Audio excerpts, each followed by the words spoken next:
Good morning children, welcome to my class. I am Sushant Das, PGT Economics from JNV Hooghly, West Bengal. Today I will be taking class 9 Social Science Economics sections, chapter number 4, that is Food Security in India. Food security. The basic objective of this chapter is to expose the children to an important economic issue of food security, where food is our basic necessity of life. Second, to make aware the various dimensions of food security. Third, to help the student critically analyze the role of government in ensuring food security and food supply.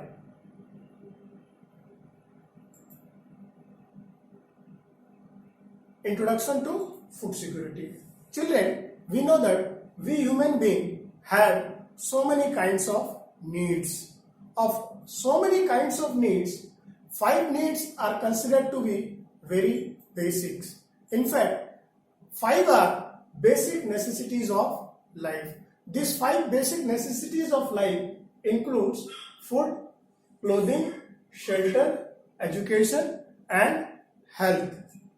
Among these 5 basic necessities of life, food is considered to be most important, because without food we human beings cannot survive. So therefore, if out of the 5 basic necessities of life, if one to be chosen, then definitely we all say that food must be chosen.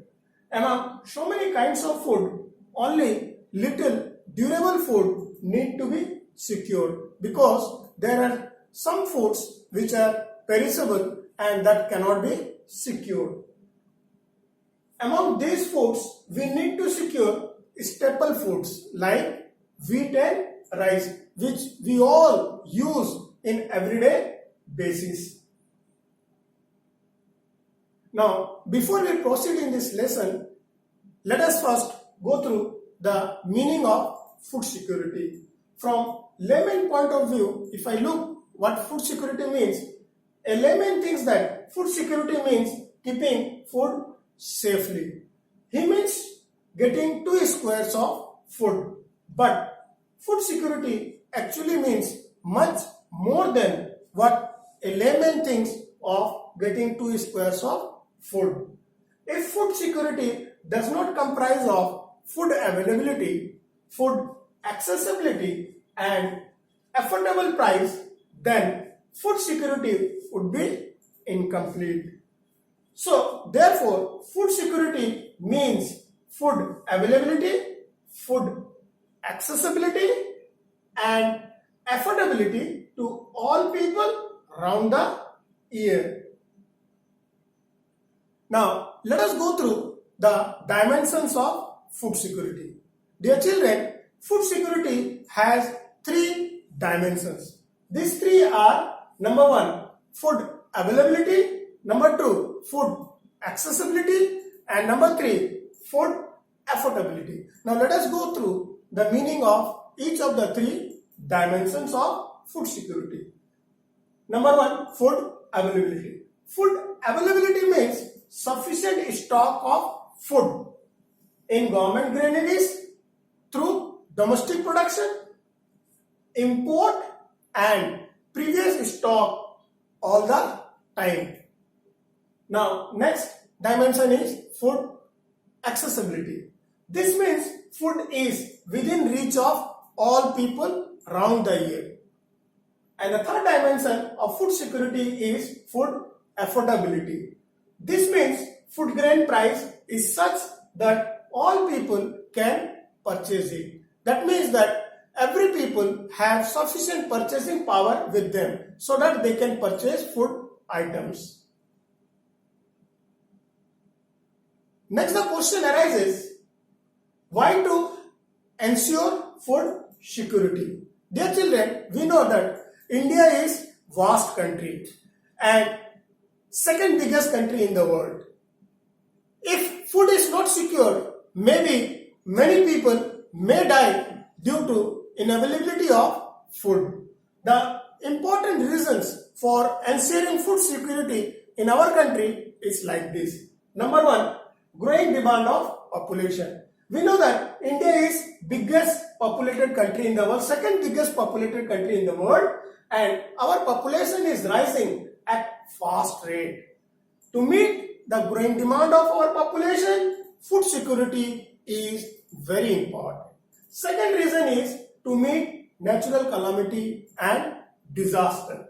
Dear children, we know that every year some part of our country, some states faces natural furies. Every year some or other state faces natural fury in the form of flood, drought, cyclone, landslides, etc. And during this time, food grain production suffers. I mean to say, food grain production falls. So, during these hard days, if food security is not there, then many people may die due to not availability of food. Third reason is best use of surplus food production. Some of our states have surplus food production generally every time, and sometimes, and some states have deficit food productions. In order to meet the food demand of all, we need to secure our food. The fourth reason why to ensure food security is to protect market from unethical practices. Unethical practices means unlawful practices, illegal practices. Sometimes some merchants and traders are found in creating artificial food shortage in the market for their vested interest. To protect the price from rising during this time, for the poor, it is very important to secure the food items. If food security is so important, then the question arises, how to ensure food security? To ensure food security, there should be enough food grain throughout the country, round the year, for all the people, and this is possible through increased production.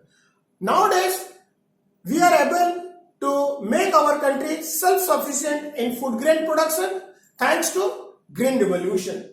Second is, there should be no barrier to access the food. That means all people are able to access food wherever they are living.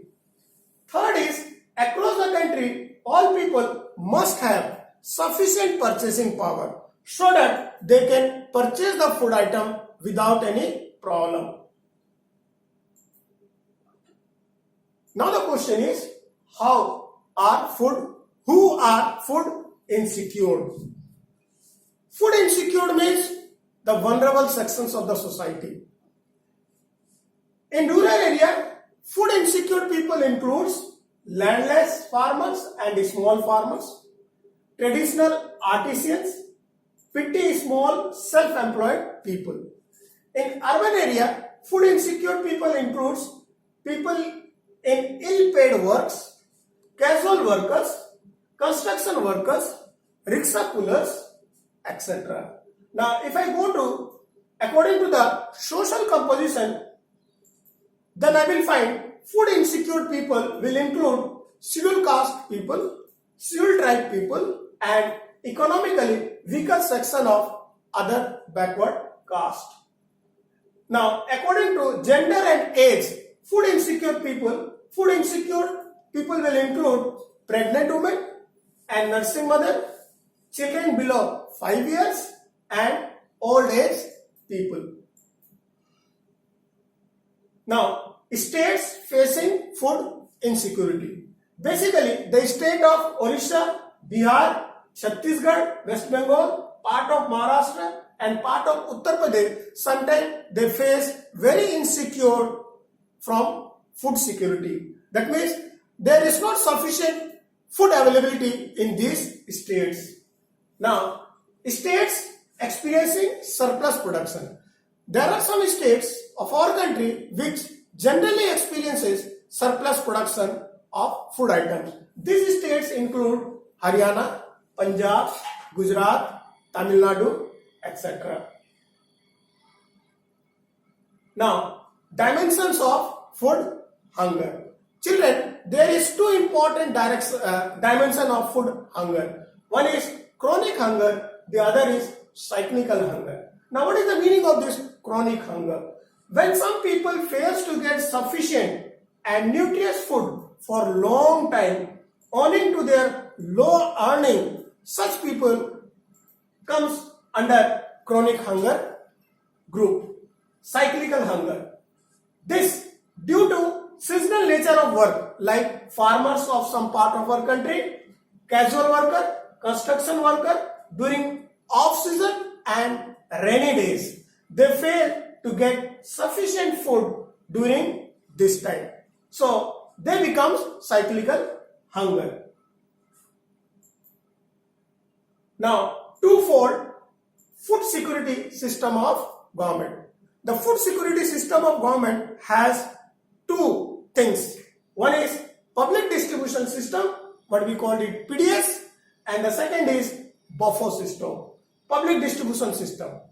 This means the selling of some selected food items, kerosene and other items to poorer section of society at a price less than the market price by government regulated shop called fair price shop or ration shops, which is procured and supplied through FCI, that is Food Corporation of India, is known as public distribution system, PDS. The second is buffer system.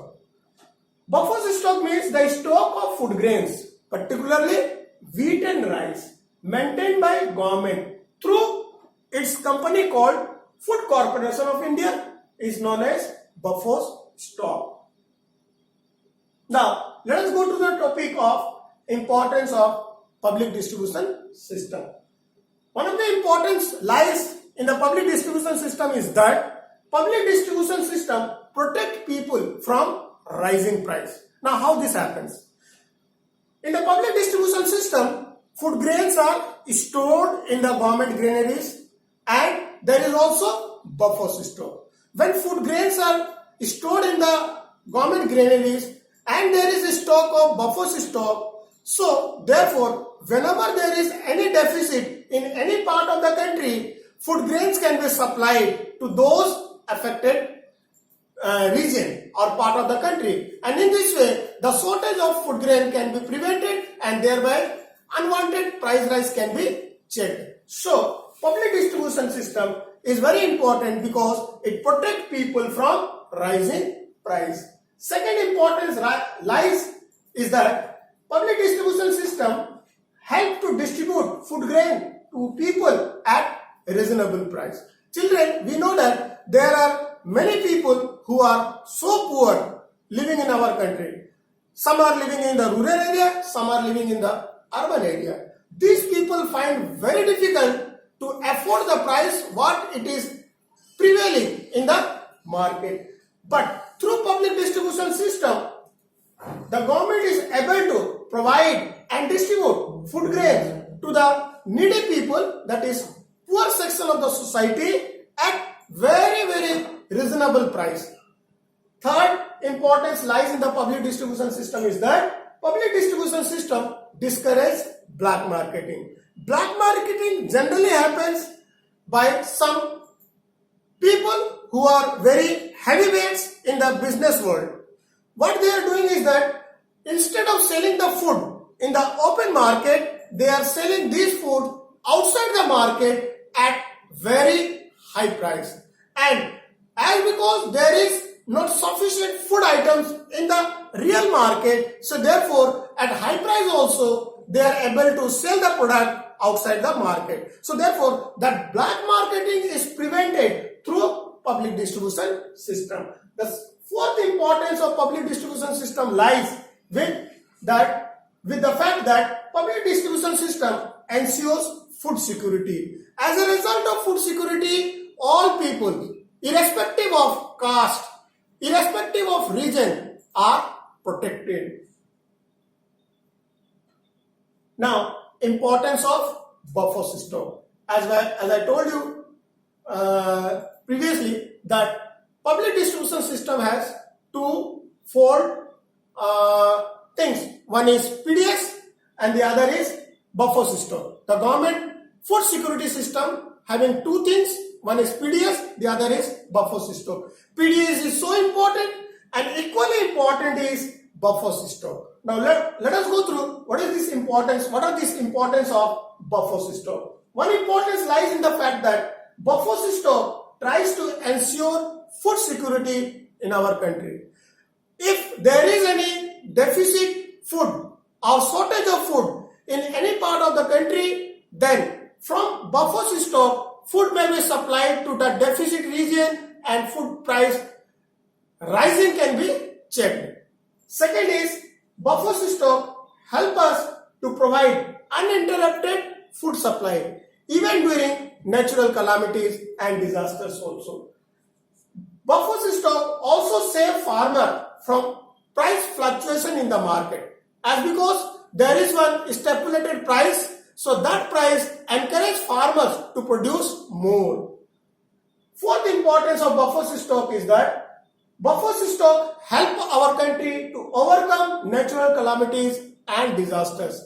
We all know that some states every year they faces some or other kind of natural calamities or disaster. In order to protect the life of such affected people, buffer stock is able to provide food items to the affected region, and in this way we are able to overcome natural calamities and disaster. Now, though public distribution system is so important for our country and protect many lives, but public distribution system has got some limitations. One of the limitations of public distribution system is that irregular opening of ration shops.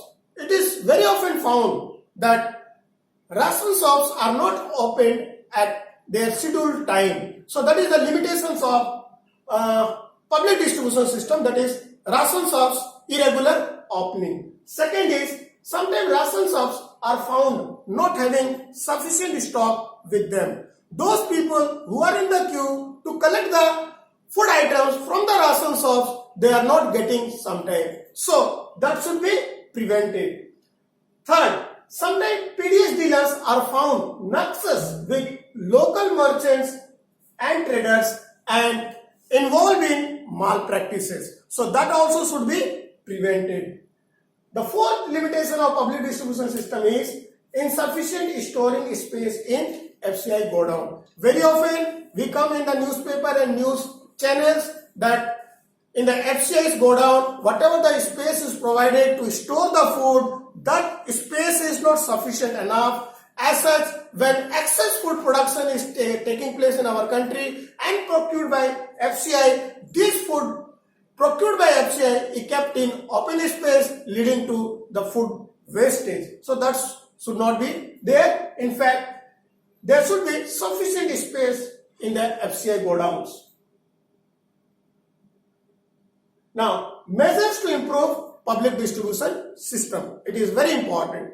One of the important measures what we can suggest to improve public distribution system is there should be halt to PDS dealers nexus with local merchants and traders. Then public distribution system will become more effective. Second, there should be timely opening of ration shops. Third, maintaining sufficient stock in the ration shop, because many times people complain that ration shops do not have sufficient stock with them, and that create lot of problems. Fourth, there should be good quality of food grain for distribution to the needy people. And the fifth is, more emphasis should be given to distribution of food item to those people who are needy. I mean to say poor section of the society. Now, government schemes of food security for the poor. Government of India is currently running so many schemes to protect the life of the people through food security. The various schemes of government is like this. Number one is public distribution system. Public distribution system is a government scheme through which more than 5.5 lakhs ration shops were established all over the country. These ration shops provide food items and other things to poor and non-poor at price called issue price. This scheme was launched in the year 1992. Another scheme is maintenance of buffer stock. Buffer stock is the stock of food grains, namely wheat and rice, obtained by government through its company called Food Corporation of India. Wherever there is surplus food production in our country, the FCI procured these at pre-announced price called minimum support price. Third scheme is Antyodaya Anna Yojana. This scheme was launched in the year 2000 for the poorest of the poor. Under this scheme, wheat and rice are provided up to 35 kg at the rate of rupees 2 and rupees 3 per kg respectively. The fourth scheme is Annapurna scheme. This scheme was also launched in the year 2000, under which 10 kg of food grains per family is given. Now, role of cooperative society towards food security. Dear children, along with government, there are also many cooperative societies across the country working in order to protect the life of the people through food security. Some of them are as under. Many cooperative societies are playing very crucial role in ensuring food security across the country. Like in Gujarat, Amul has done wonderful work in milk and milk products. Similarly, in Delhi, Mother Dairy is providing milk and vegetables to the people at price decided by the Delhi government. In Tamil Nadu, more than 90% of ration shops are run by cooperative society. From these facts, it is sure, it reflects that cooperative society are also playing very crucial role in ensuring food security. This much for today.